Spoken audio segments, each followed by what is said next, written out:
ക്ഷമയുടെ 4 തത്വങ്ങൾ ഒരിടത്ത് വായിച്ചത് ശ്രദ്ധിക്കുക. 1. Forgiveness doesn't depend on the other person. It depends on you.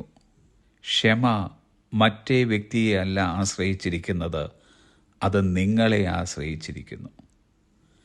നമ്മുടെ മനസ്സാക്ഷിയെ കുറ്റവിമുക്തമാക്കുവാനും നമ്മുടെ മനസ്സിൽ സമാധാനമുണ്ടാക്കുവാനും തകർന്നുപോയ ബന്ധങ്ങളെ പുനഃസ്ഥാപിക്കുവാനുമായി നാം ക്ഷമിക്കേണ്ടിയിരിക്കുന്നു.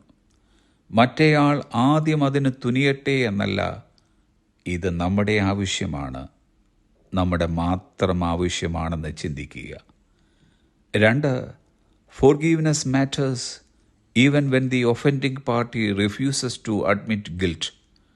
കുറ്റം ചെയ്ത കക്ഷി കുറ്റം സമ്മതിക്കുവാൻ വിസമ്മതിക്കുമ്പോഴും ക്ഷമ പ്രധാനമാണ്.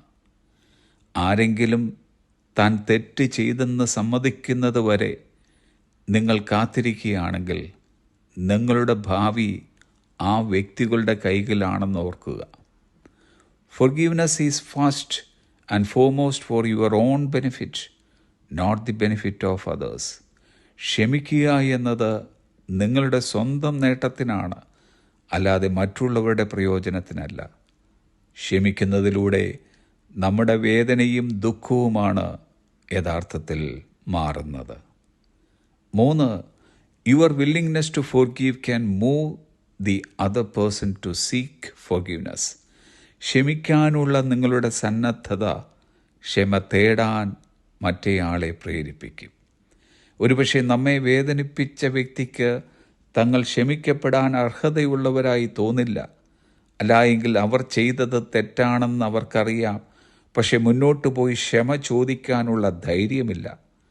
എന്നാൽ നാം ആദ്യം ഒരു നീക്കം നടത്തുമ്പോൾ അത് നിമിത്തം മറ്റുള്ളവർക്ക് കരുണയും വിവേകവും കണ്ടെത്താനുള്ള ഒരു വാതിൽ തുറന്നു കൊടുക്കുകയാണ്. 4. Forgiveness is easier when you accept that we will need it. നമുക്കെല്ലാവർക്കും അതാവശ്യമാണെന്ന് നിങ്ങൾ അംഗീകരിക്കുമ്പോൾ ക്ഷമ എളുപ്പമാണ്. മറ്റേയാൾ ചെയ്ത തെറ്റുകൾ നാം ചെയ്തതിനേക്കാൾ വലുതാണെന്ന് കരുതി നാം ക്ഷമിക്കുവാൻ വിസമ്മതിക്കുമ്പോൾ അതിനെ ദുരഭിമാനമെന്നേ വിളിക്കുവാൻ കഴിയൂ. വേദപുസ്തക ഭാഷയിൽ അതിനെ നിഗളം എന്നാണ് പേർ വിളിക്കുന്നത്.